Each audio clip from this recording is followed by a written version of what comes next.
Buon pomeriggio, benvenuti a un altro appuntamento con Trieste in diretta. Oggi siamo venerdì, il venerdì è la giornata che noi dedichiamo alla cultura e allo spettacolo, diciamo così, di default. Nella seconda parte parleremo di un ciclo di concerti a Miramare che credo sia promosso dall'associazione Schiller, di cui noi abbiamo già parlato. Nella prima parte siamo in compagnia del presidente della comunità serbo-ortodossa di Trieste, Zlatimir Selakovic. Grazie per essere tornato nei nostri studi, perché penso che noi ci siamo già incontrati. Ben trovati.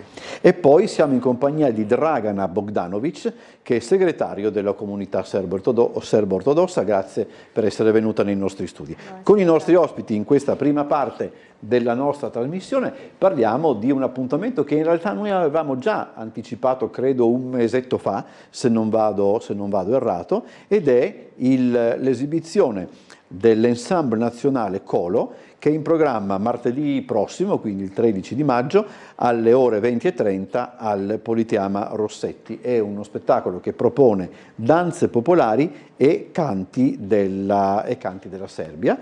E mi dicevano, faccio riferimento agli altri ospiti che erano venuti appunto precedentemente, e questo ensemble è uno dei, chiamiamolo complessi, anche se magari il termine non è in italiano, può significare altro, comunque una compagine, mettiamola così, tra le più importanti della Serbia. Infatti, è vero, ha detto bene, buonasera a tutti.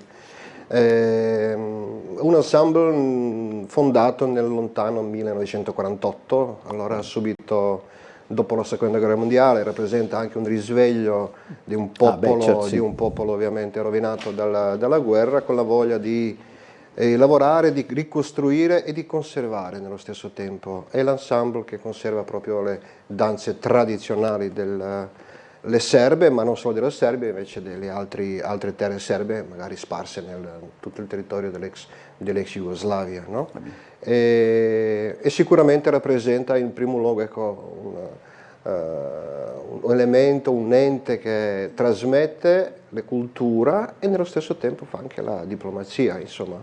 Certo, sì. È il modo migliore per collegare i popoli, i territori, tradizioni e anche la musica, insomma. Quando effettivamente sì, molto spesso alcune formazioni, anche alcune personalità di un paese direttamente o indirettamente poi sono investite anche da questo compito. È inevitabile. Ed è anche inevitabile. E l'idea di portare il gruppo a Trieste, dovete tenere in considerazione che si tratta sì di un gruppo, diciamo così, folcloristico, sì, però stiamo parlando di roba importante. Ecco, esatto, insomma. Sono professionisti. Quindi, ecco, per farli arrivare a Trieste quanto tempo, da quando è nata l'idea, come vi è venuto in mente, quanto tempo poi ci avete messo per perfezionare il tutto? Ma per riportare il gruppo a Trieste, perché si è già esibito 16 anni fa in Piazza Unità, un bellissimo palcoscenico all'epoca,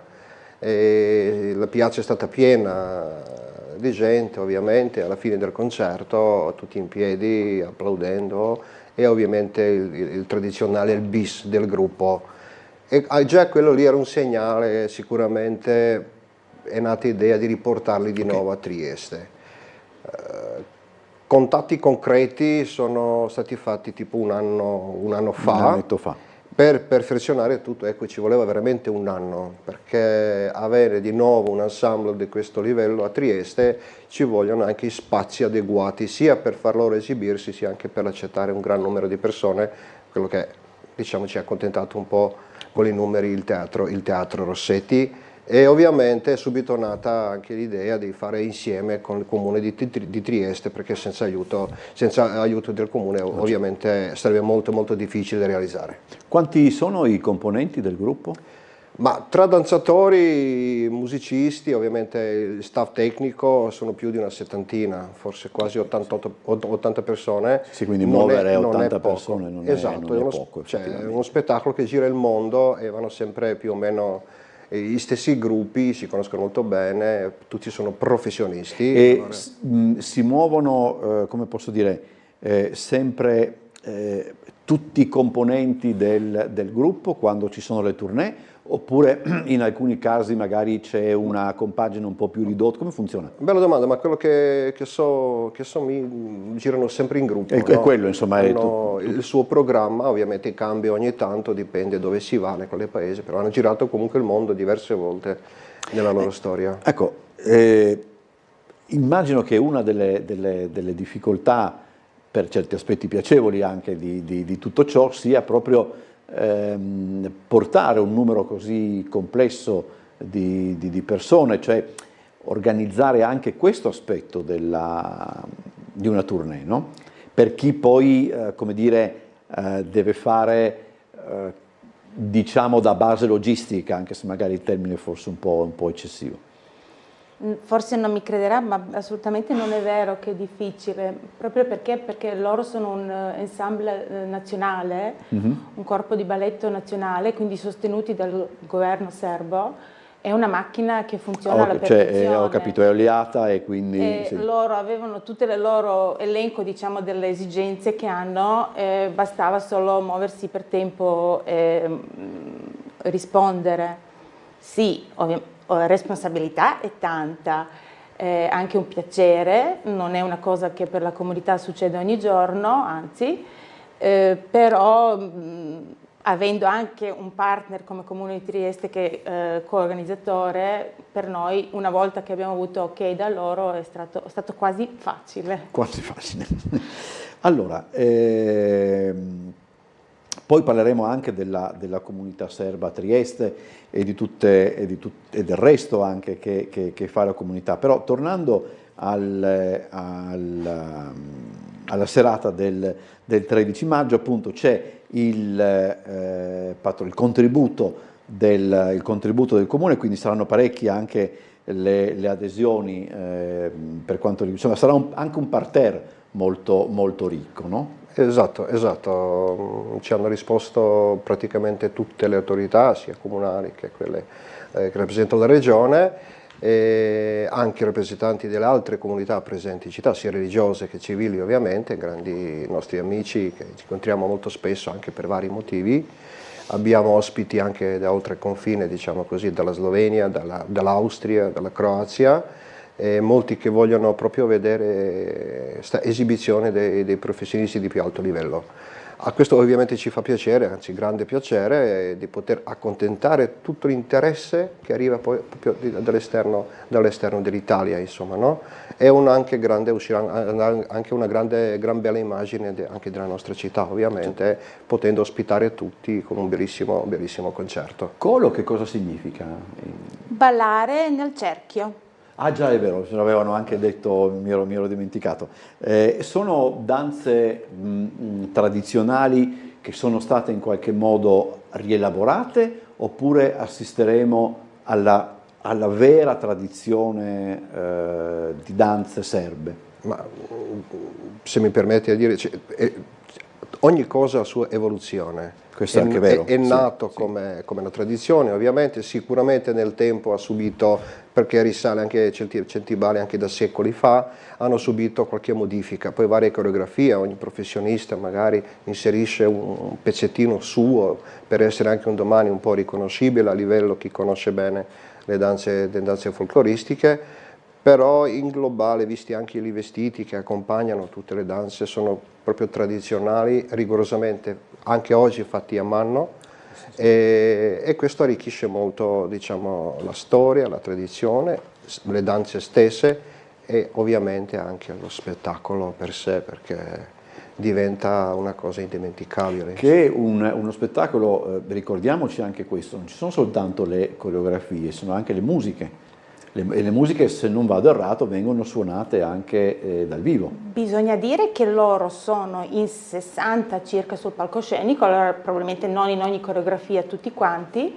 Chi balla, quindi ballerini, a volte e a periodi cantano anche, e in certe coreografie c'è proprio musica, ci sarà orchestra di tamburizza, mandolino eccetera. Spesso c'è anche flauto, adesso bisogna vedere anche cosa Sì, ci portano numero.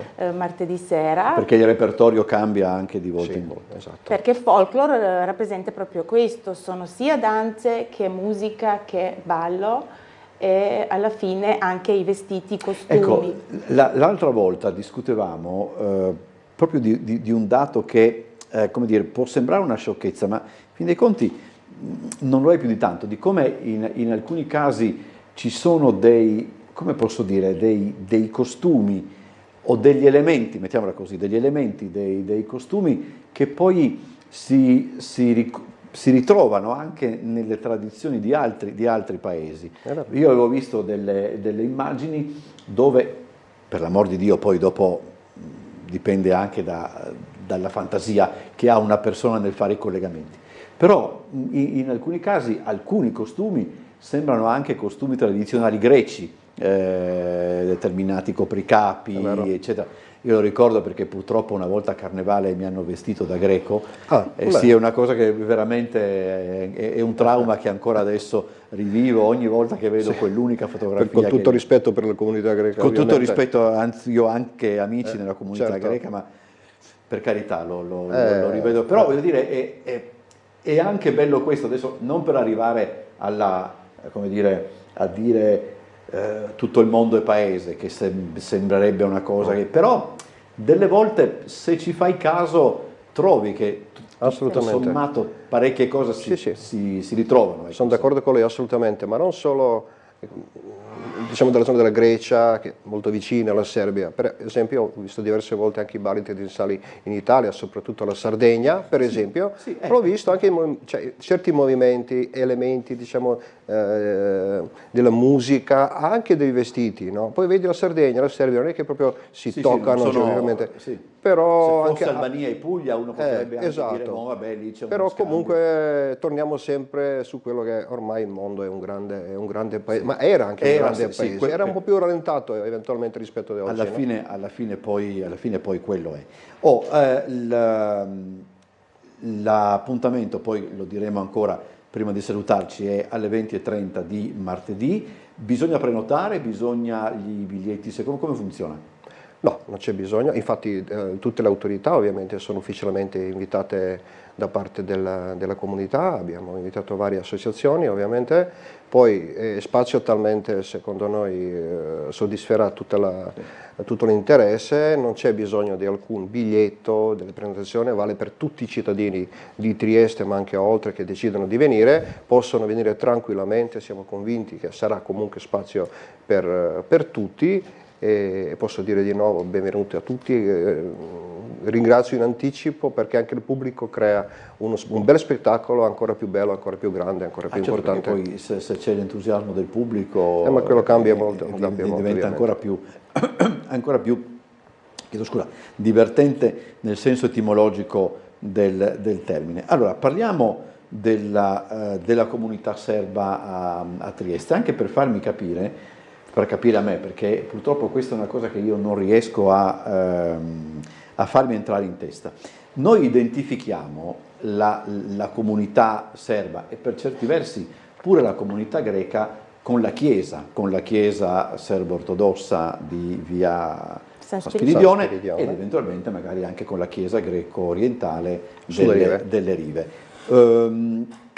Mettiamola così, che cos'è la chiesa per la comunità?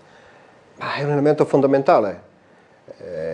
All'inizio prima è nata la comunità, e poi la prima chiesa, poi ovviamente anche la seconda chiesa, no? Anche la comunità è nata insieme con la comunità greca all'epoca, poi ovviamente per i vari motivi sappiamo bene come è andato, meno male che abbiamo ottimi rapporti e per noi è sempre una comunità sorella, diciamo, no? Però la chiesa è elemento, innanzitutto la religione. Praticare la religione, in nostro caso cristiana ortodossa, è molto importante. Ed è un momento anche identitario. Esatto, è fondamentale per un'anima serbo-ortodossa, insomma, ma credo anche per gli altri. È nata subito anche dopo creazione di questa comunità, di creare un posto, un luogo di culto, ovviamente, dove vengono le persone in primo luogo a pregare, chiedere benedizione, e poi negli anni è diventato non solo un posto di culto per sé, invece di ritrovo anche per chi non è proprio praticante. Credente va bene, però vediamo che praticanti che corrispondono al numero dei credenti, ovviamente vale per tutte le fedi. Ma siamo riusciti, soprattutto grazie anche al parroco attuale, padre Rasko Radovic, ad attirare un gran numero delle persone, anche giovani, che forse all'inizio, o magari tempi che ci precedono, non erano proprio convinti per vari motivi, ovviamente personali, no? E possiamo dire che il cuore pulsante della comunità è la chiesa di San Spiridione. Tra l'altro poi, mi corregga se sbaglio, perché non vorrei confondermi, ma c'è anche una sala di riunioni, una sala che è a disposizione anche della città, fra l'altro, no? È quella giusto attaccata. Esiste dietro la chiesa, proprio nella corte, una sala che noi abbiamo intitolato a uno dei nostri benefattori, Cristoforo Skuljevic, sala parrocchiale dove la gente si trova di domenica dopo la liturgia, ovvero la messa, per incontrarsi, per scambiare due parole, per prendere un caffè, ma è una sala in cui succedono tante belle cose e anche ogni giorno. Là c'è il doposcuola dei bambini serbi piccoli, là ci sono le prove delle danze folcloristiche dell'associazione Pontes, che coltiva questo genere e che ha tanti bambini, ragazzi, tanti livelli di gruppi.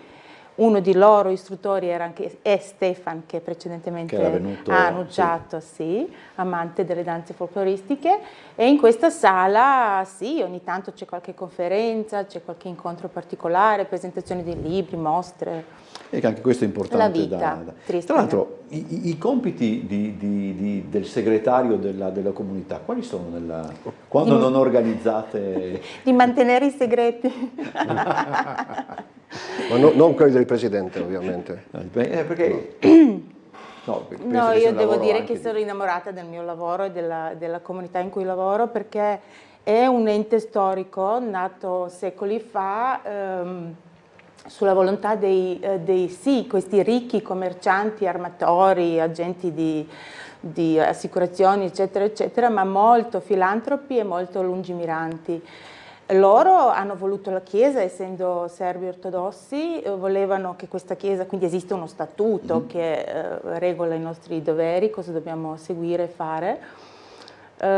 Quindi la Chiesa che è appunto come un cuore della comunità, ma oltre alla Chiesa che comprende anche il coro, che comprende tutte le festività, il nostro parroco che abbiamo nominato prima, sacrestani e tutto, abbiamo un cimitero, abbiamo una biblioteca, abbiamo un archivio, tutto da secoli fa, quindi da mantenere e stare attenti a un patrimonio. Eccetera, sì. E la cosa forse di cui siamo più orgogliosi, c'è un doposcuola serbo, all'epoca c'era una scuola elementare proprio serba a Trieste, voluta da Giovanni Miletic, istituita nel 1782, che esiste ancora oggi come doposcuola. Qua abbiamo tanti bambini serbi che vengono e sono loro le generazioni nuove, che infatti anche, come diceva il Presidente, oggi ci sono tanti giovani che si avvicinano alla comunità. E che sono anche perfettamente integrate con la città, non c'è bisogno nemmeno sottolineare, ma però c'è la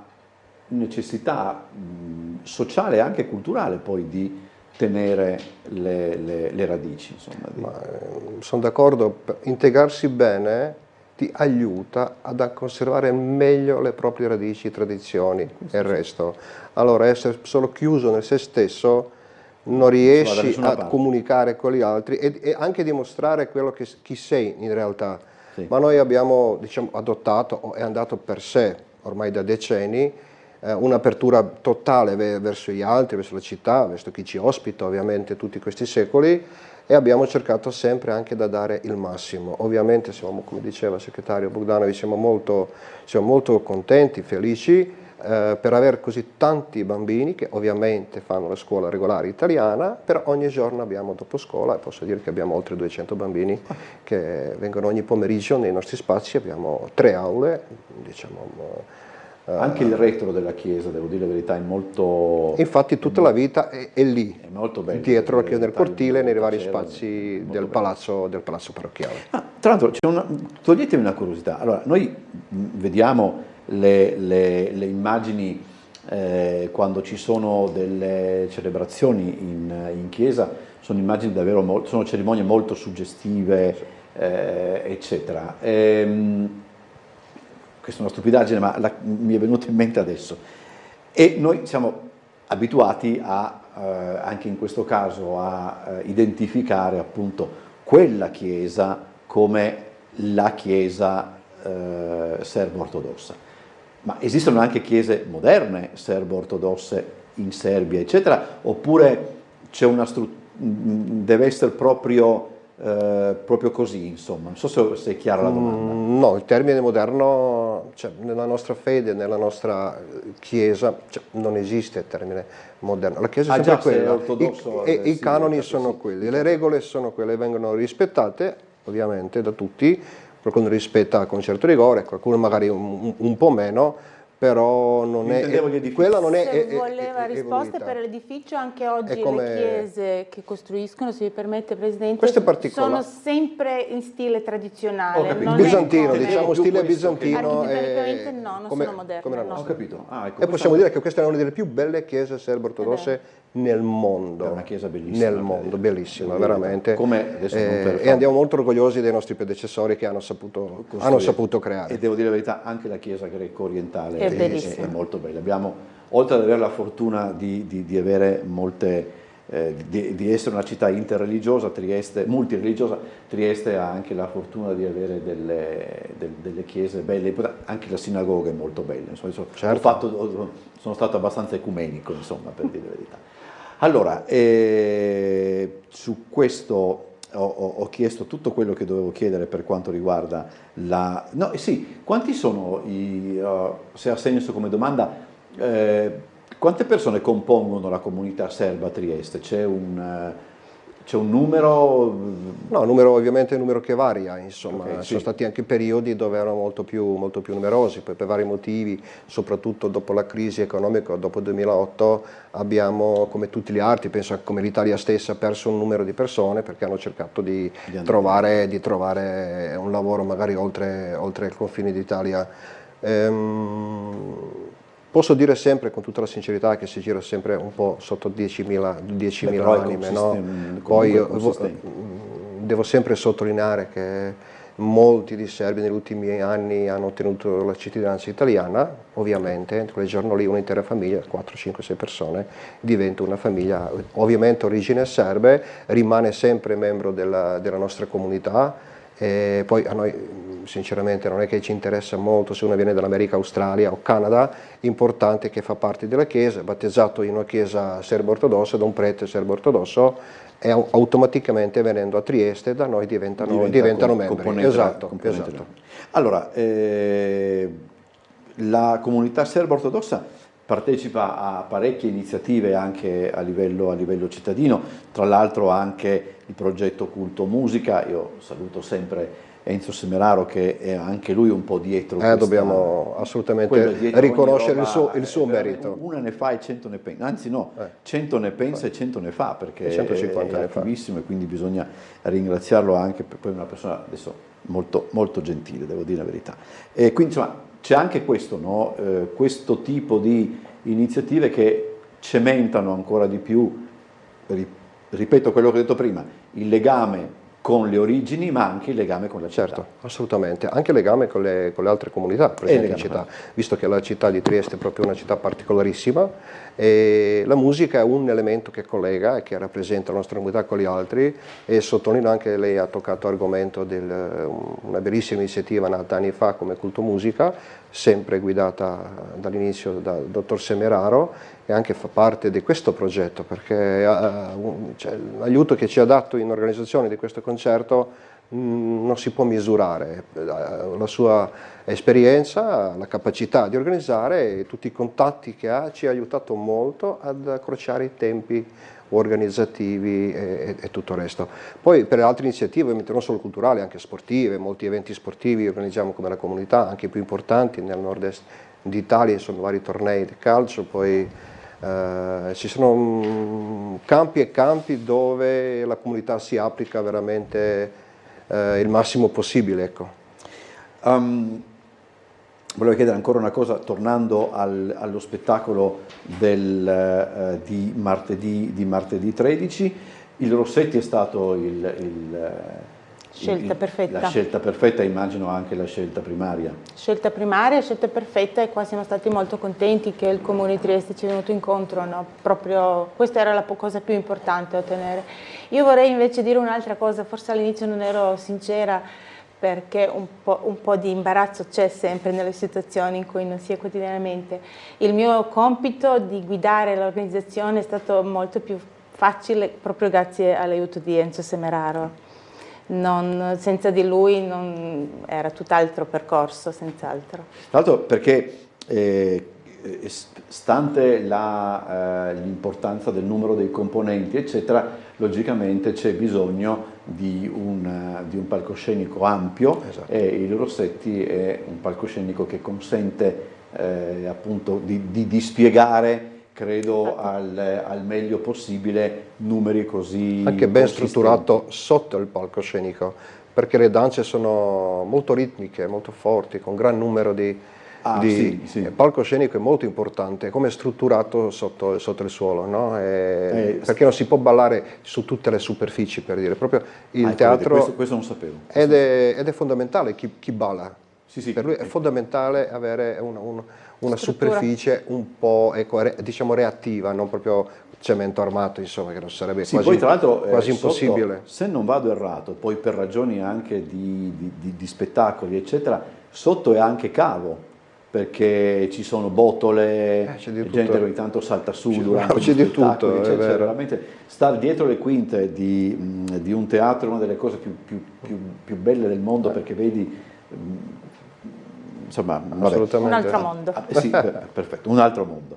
Allora, ricordiamo ancora l'appuntamento di martedì 13 alle ore 20:30 al Politeama Rossetti, il concerto dell'ensemble Colo. L'ingresso è gratuito, quindi Esatto. siamo tutti quanti invitati, e penso che veramente Certo. tutta la città sarà assieme a voi. Allora, io ringrazio Zlatimir Selakovic, che è il presidente della comunità serbo-ortodossa, e Dragana Bogdanovic. Bogdanovic è un cognome che chi ama il cinema voglio dire, conosce. E poi tra l'altro, mi sono venuto in mente adesso, credo che fosse di origine serba anche uno dei più grandi attori americani, che viene definito scioccamente da spalla, insomma un grande caratterista, che era Karl Malden, che era Mladen Sekulovic, credo che fosse il suo nome di battesimo, ed era uno degli attori preferiti di mio papà, non so perché tra l'altro, ma è uno di quei pochi attori che, non so, la cui presenza, persino io che sono piuttosto duro e tetragono, riesce delle volte anche a commuovermi, non so perché. Per il spirito, per la faccia, a volte non doveva neanche parlare, insomma. Bravo, non deve neanche, si capiva, basta solo che si capiva arrivi, ed subito. è un grandissimo attore, che poi negli Stati Uniti tra l'altro era veramente considerato grande come effettivamente era.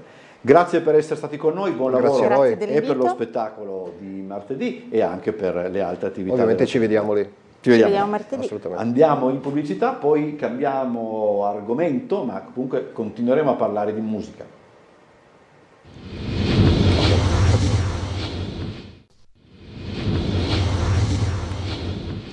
Seconda parte di questa puntata di Trieste in diretta, continuiamo a parlare di musica, cambiamo comunque argomento. Siamo in compagnia di Elia Macri, che è il direttore artistico dell'associazione Schiller, e di Elisa Verzier, soprano, che sarà coprotagonista venerdì 16, quindi la prossima settimana, del primo di 5 concerti che l'associazione tiene a Miramare. Prima di cominciare a parlare c'è una cosa che io devo chiedere una volta per tutte, e così me la ficco in testa e non ci... La soprano o il soprano? Il soprano. Il soprano. Allora, dovrò anche chiedere, regia, ricordatemelo anche voi, il soprano. chiuso questo che era dirimente, possiamo parlare di questi appuntamenti. Se non mi sbaglio, Elia, noi li avevamo già in qualche modo preannunciati, no? Se non mi sbaglio. Sì, il mese scorso sono stato qui ospite tuo, grazie anche per questa seconda opportunità che ci dai.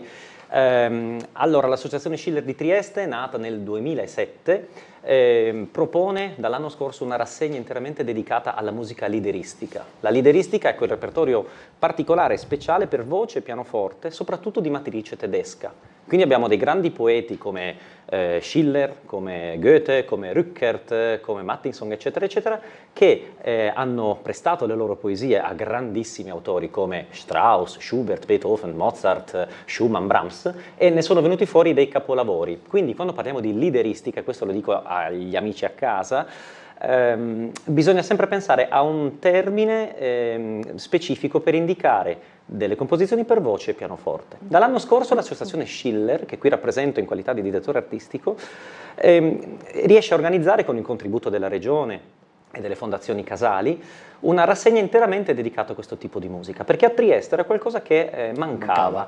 Abbiamo la società dei concerti che fa dei cartelloni favolosi, ma in cui la lideristica non è presente, magari ne fanno uno di concerto lideristico all'anno. Abbiamo l'associazione Chamber Music, dalla quale io stesso tantissimo ho imparato, e ringrazio anche la professoressa Florit, perché davvero è stata una nave scuola per tutti noi qui a Trieste.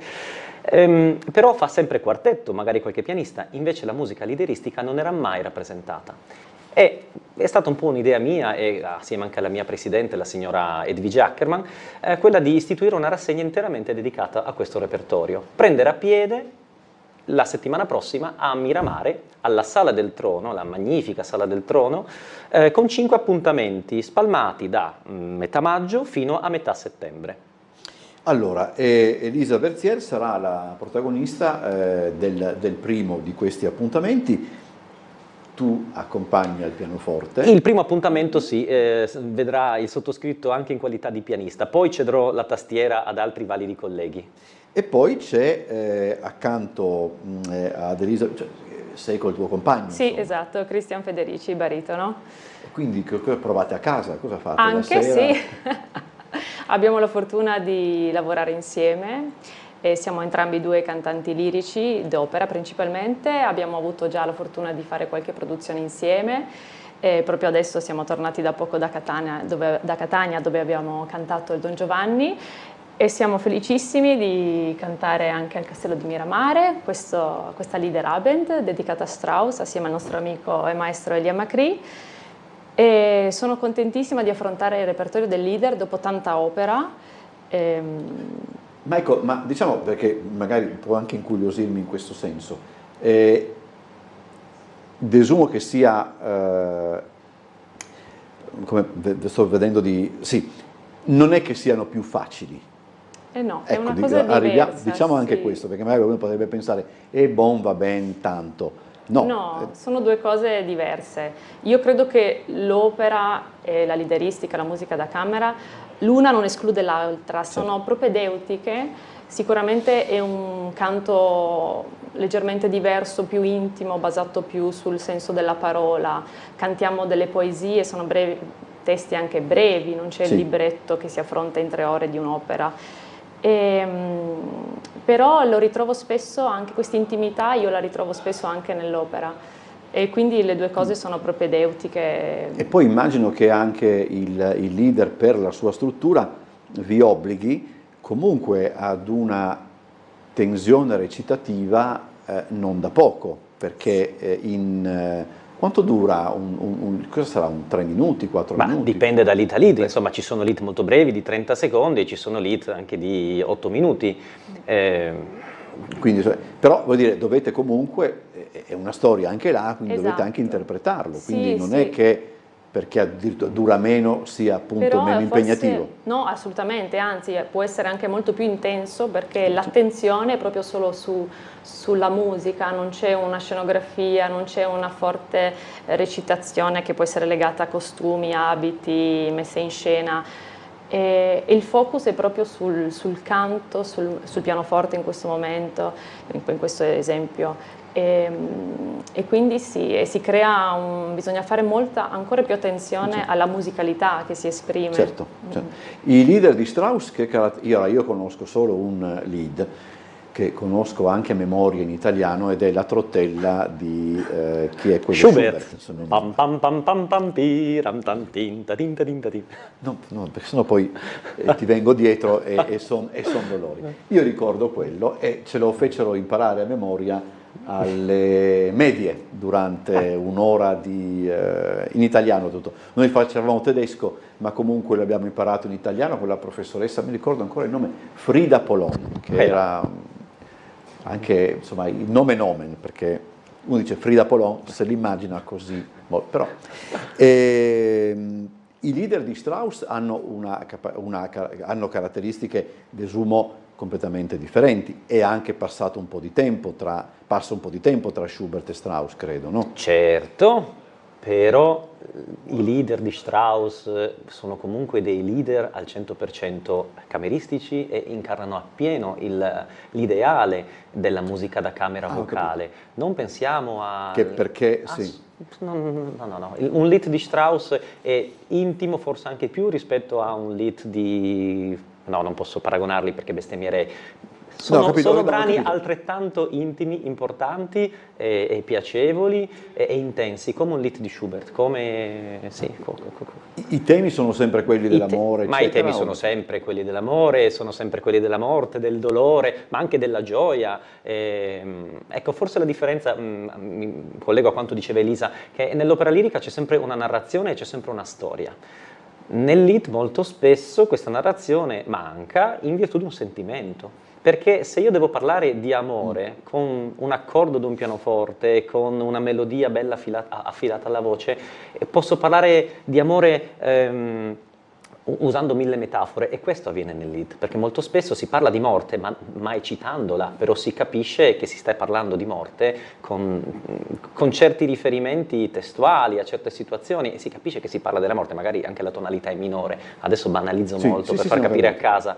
Invece nell'opera lirica c'è una narrazione, c'è una storia, c'è una trama, un intreccio, poi solitamente muore sempre qualcuno, ma muore sul serio, e ecco, nel lead non muore, al massimo muore il pianista alla fine, perché sta lì perché la parte pianistica... perché loro poi si alternano. E invece il pianista sta sempre lì, e soprattutto perché molto spesso si pensa, tu suoni coi cantanti perché tanto è più facile, o fai musica da camera perché tanto la musica da camera è più semplice. Ma stiamo parlando di cosa, signori? La musica da camera vocale, ci sono certe cose che sono impestate, e soprattutto poi se uno suona una riduzione operistica, che ne so, la riduzione pianistica della Traviata, allora uno può tirar via note e semplificare, perché la Traviata non è nata per pianoforte, ma un lead di Strauss che sono nati per pianoforte, e allora lì le note le devi fare tutte, quindi la difficoltà è estrema. E i lead sono nati per cantanti maschi, per cantanti donne, eccetera, oppure da questo punto di vista è abbastanza intercambiabile? Per quanto riguarda Strauss è intercambiabile. Ecco, sì, poi abbiamo certi cicli che sono prettamente maschili o femminili, che ne so, Dichterliebe è solitamente affidato a un tenore di Schumann, oppure Frauenliebe und Leben è un ciclo di Schumann, è affidato a un soprano, un mezzo soprano, Winterreise solitamente è affidato a un baritono, a un tenore, ecco, è un altro ciclo di Schubert, questo Winterreise. E non sono mai duetti? In questo caso no, esistono anche Mendelssohn, Tchaikovsky hanno composto anche dei leader dedicati a due voci e pianoforte. Sì. Allora, non ho mai chiesto curiosamente ad un cantante o ad una cantante, però è un mio pallino, e come tutte le persone che superano una certa età devo tornarci, quantomeno come per una sorta di certificato di esistenza in vita. Il tedesco, la lingua tedesca, che adesso diciamo la verità, non è una lingua particolare, è una lingua piuttosto marziale, insomma, diciamo la verità. Però per quanto riguarda la musica è una lingua di una musicalità eccezionale, non riesco a capire perché, forse ci sarà una ragione, ma io non riesco a capirla, so solo che mi piace sentirlo come lingua d'opera. Io detesto l'inglese come lingua d'opera, non riesco a farmelo piacere, ma il tedesco, ma cos'è? È più semplice? No, anzi, sì, spesso si pensa al tedesco come una lingua difficilissima da cantare a causa di tutte le loro consonanti molto forti, secche. Io ho avuto la fortuna di essere ospite a Berlino, alla Deutsche Oper Berlin, dove ho potuto anche affrontare concerti da sola di musica da camera, sempre ovviamente in tedesco. E ho avuto la fortuna anche di avere tanti language coach lì che ovviamente puntigliosamente mi aiutavano, e lì solo ho capito che veramente il tedesco non è così duro come sembra mentre si canta, come dice lei infatti, solo che non è sempre semplice affrontare tutte queste veramente consonanti che possono sembrare dure e tanto forti. Per cantare ho capito, studiandole, che bisogna eseguirle col fiato, con la nostra tecnica con cui cantiamo, perché all'inizio c'è il rischio di farsi del male, no? Invece poi si trova questa musicalità che veramente viene espressa benissimo nella lingua tedesca. Ho affrontato anche Die Zauberflöte in tedesco di Pamina. Non tocchiamo il flauto magico, che io ho un conto aperto con il flauto magico, però insomma... Sì. Ma quindi è vero, è così? Sì, è vero, anch'io la penso esattamente come lei. Al contrario, l'inglese, che non ho avuto ancora la fortuna comunque di affrontare molto nel repertorio operistico. E c'è anche meno, tra l'altro. È più difficile perché per le vocali che sono un po' pastose, vocalmente può dare forse poi anche più per una problemi del pronuncia tedesco. che voglio dire, è discutibile per certi Esatto, versi, quantomeno con il tedesco impari che quella è la pronuncia, quella è... Esatto. Io ho una mia amica che vive da parecchio tempo in Germania, e io gli ho detto: ma tu anche pensi in tedesco? E dice: ormai penso in tedesco, ma soprattutto quando pensa fa la postposizione del verbo, che è una delle cose che a me fanno veramente andare di matto. Ma insomma, per dire che è una lingua apparentemente dura, ma non tanto. Volevo chiedere, poi dopo torneremo anche a parlare, c'è una cosa che noi abbiamo discusso prima, non so se voi eravate già arrivati e avete visto. A un determinato livello si riesce si parlava di musica popolare, no? Nel senso che la musica popolare dopo, alla fine, non è che riesce a dire, boh, questa è italiana, questa è tedesca, questa è francese, eccetera. Cioè, molto probabilmente noi riconosciamo determinate cose perché siamo abituati, perché le sappiamo, eccetera. Però probabilmente se uno, non so, guadagnasse l'udito di colpo, probabilmente messo di fronte ad un brano italiano, ad un brano popolare, folcloristico e tradizionale, italiano, francese o tedesco, non capirebbe probabilmente, perché la musica quella è. Beh, molto spesso quando parliamo di musica popolare abbiamo in mente delle storie che sottostanno a questa musica popolare. Sì, che è l'altro, sì. Esatto, e la narrazione nelle storie popolari è molto simile, sia nell'Est Europa, che forse è un'area geografica in cui la musica popolare si è più sviluppata in termini storici, capito? in tutta l'area dei Balcani, della Romania, dell'Ungheria, eccetera, rispetto alla nostra musica popolare. Qui in Italia non mi sento di dire, perdonatemi, che abbiamo una tradizione musicale popolare molto forte. Sì, abbiamo nel Rinascimento, poi nel 500, dobbiamo andarla a ripescare. Sì, esatto, sì. Invece il cosiddetto Volkston tedesco, oppure pensiamo ai grandi lavori che hanno fatto Bartók e Koda in Ungheria a inizi Novecento, questi grandi lavori di riscoperta della musica popolare, zigana da una parte oppure spagnola dall'altra. Pensiamo che nell'Ottocento era di moda riprendere questi temi e riproporli nelle grandi sale da concerto. È quello che ha fatto Chopin con le mazurche. Chopin ha portato la musica popolare polacca che si era persa nei salotti parigini della metà Ottocento, e Kodály e Bartók hanno fatto le stesse cose, e Liszt nelle rapsodie ungheresi ha fatto le stesse cose, questi temi zigani oppure le rapsodie spagnole, eccetera, eccetera. Quindi i caratteri della musica popolare sono, per così dire, trasversali. Ecco. Trasversali, sì. Forse Ma più... perché? Perché forse l'esigenza dell'uomo è sempre stata quella, che sia nord, sud, est, ovest, alla fine le esigenze umane... Sì. Allora, Elisa, le voglio chiedere una cosa. Un tempo noi, insomma, era molto più difficile come dire, attingere a determinati repertori, no, a determinati repertori. Il mio problema è sempre quello di capire come un professionista utilizza le cose del passato, nel senso, una volta sì, c'erano delle incisioni per quanto riguarda la lirica, e forse un discorso che vale anche per uno strumentista, non soltanto per un cantante, quindi la domanda vale per due. Da qualche anno a questa parte in rete c'è di tutto e di più, si possono andare a ripescare non tanto incisi, ma registrazioni ben precise di un cantante, di un concertista, eccetera.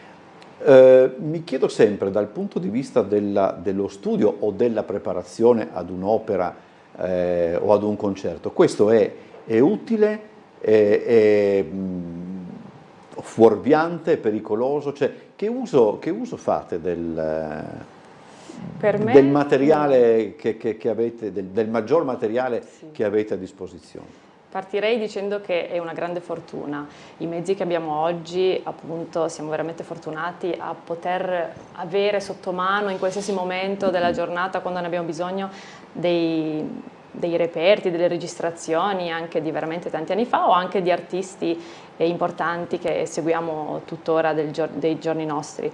Io utilizzo tantissimo, io ascolto tantissimo repertorio, mi confronto anche con tantissimi altri artisti, che sia della mia vocalità o non, e fin da piccola ho sempre ascoltato tantissimo. E al giorno d'oggi non passa giorno in cui io non stia almeno un'ora su YouTube ad ascoltare il repertorio che sto cantando. Mi aiuta tanto anche per lo studio, oppure quando affronto un ruolo, mi confronto con altri artisti per prendere spunto anche per le interpretazioni, no? Dei vari personaggi. Ovviamente può essere l'unico lato leggermente negativo è che si possono fare dei paragoni. E ovviamente noi nel nostro mestiere, secondo me ogni artista è a sé, ha delle qualità, come avrà dei difetti che lo renderanno unico e speciale, e quindi l'unico problema è quello che non bisogna tanto mettersi a confronto come vocalità, bisogna prendere le cose positive e trarre spunto per crescere artisticamente, e non mettersi troppo in paragone con anche grandi. Ogni persona alla sua... se no dopo uno non va da nessuna persona. Esatto. Molti dicono allora non si dovrebbe fare più niente. Esatto. Se uno va a vedere l'Otello di Laurence Olivier, dice vabbè, chiudo. Per voi penso è lo stesso, ancora di più. Ma è un discorso molto simile, certo. Io devo dire la verità, preferisco prima studiare le cose per conto mio e poi rifarmi a una registrazione, perché è bello affrontare una partitura anche da un punto di vista originale, cioè ti metti tu a nudo con il compositore e cerchi di capire cosa davvero il compositore vuole da queste note. Se ascolti un'interpretazione anche di Maria Callas, o lasciamo stare Callas, o di Maurizio Pollini nel caso del pianoforte, hai già un'interpretazione che quindi è già un filtro rispetto alla partitura che ti trovi in mano. Quindi ben vengano certo le registrazioni, è assolutamente un mezzo molto utile, però anche studiare la parte è... Una volta che sai il brano, allora poi in futuro puoi ascoltarla, secondo me, e così puoi avere qualche spunto maggiore. Penso spesso anche ai direttori d'orchestra. Una volta i direttori d'orchestra prendevano le partiture e per capire come facevano dovevano suonarla al pianoforte. E poi invece con la venuta del disco, del CD, eccetera, oramai come fa questa sinfonia? Metti play e la senti.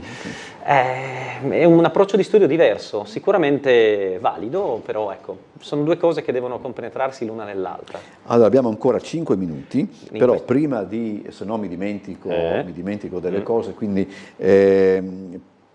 parliamo anche di un concorso di composizione che è patrocinato dall'associazione. Esatto, l'associazione Schiller... Se no mi dimentico, io vado per le mie. Ti portavo io su questo canale adesso. L'associazione Schiller, sempre con l'aiuto della Regione e della Fondazione Casali, promuove un secondo concorso internazionale di composizione lideristica. Che cosa vuol dire? Che tanti giovani compositori devono inviare dei leader su testi di Schiller alla nostra associazione per vincere uno dei 3 premi messi in palio.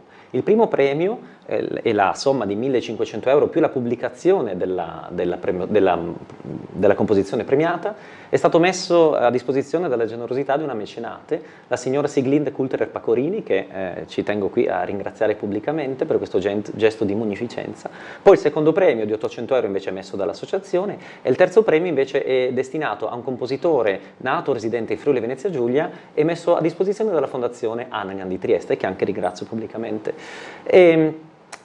Noi abbiamo quindi 3 grandi compositori, in questo caso saranno il triestino Fabio Nieder, che è uno davvero tra i migliori compositori a livello internazionale, poi Ivan Fedele, che è stato un grandissimo ed è un grande compositore e docente a livello mondiale, proprio ha una grande carriera di docente delle università musicali degli Stati Uniti, e poi l'austriaco Bernhard Lang. Verranno a Trieste per giudicare delle composizioni che arriveranno da studenti di tutta Europa. L'anno scorso, nella prima edizione, abbiamo ricevuto ben 20 candidature. Pensate quindi in questo mondo in cui ci troviamo, con la guerra alle porte, con tutti i problemi, noi abbiamo dei giovani under 35 che si prendono la briga di scrivere dei lieder su testo di Schiller e poi vengono premiati da noi. Questo è a sé stante. A parte, tra 2 settimane avremo il nome del vincitore. Ok. Invece Paolo Rumez viene... Paolo Rumez, parliamo questo ancora è all'interno dei 5 concerti. All'interno di questa rassegna Schubertiade, curata dalla Schiller, per gli amici a casa dico seguite la Schiller, www.schillertrieste.it, lì avete tutto il calendario, i biglietti sono in vendita a Ticket Point in Galleria Rossoni e avremo 5 concerti a Miramare, il primo noi 2 più Christian Federici con i leader di Strauss e poi il grande Paolo Rumez, che è un baritono triestino dalla grandissima esperienza operistica, che il 30 maggio eseguirà non dei leader tedeschi ma delle romanze da camera italiana di Tosti, di Verdi, di Rossini e di Donizetti, sempre alla Sala del Trono. E poi avremo altri appuntamenti, 2 a giugno e 1 a settembre, ma magari li presenteremo più in là. Tornare ogni tanto esatto. a parlarne. Allora, abbiamo ancora un paio di minuti e volevo chiedere, questa è una stupidaggine, chiedo scusa, io immagino anche che quando un interprete, quando un attore, un cantante, eccetera, insomma, praticamente deve esibirsi anche come posso dire, deve affrontare anche dei testi o degli autori o delle partiture che non gli piacciono molto, insomma, la professionalità poi dopo entra in scena e quindi non si riesce a capire se uno è particolarmente preso Però mi ricordo una volta un'intervista con Umberto Orsini, il quale diceva ho dovuto fare in modo che questo personaggio che interpretavo mi risultasse simpatico, perché dice all'inizio non entravo in sintonia con il personaggio. Credo, insomma, conoscendo anche Umberto Orsini, non credo siano come dire, atteggiamenti da attore, da actor studio, che veramente non se ne può più.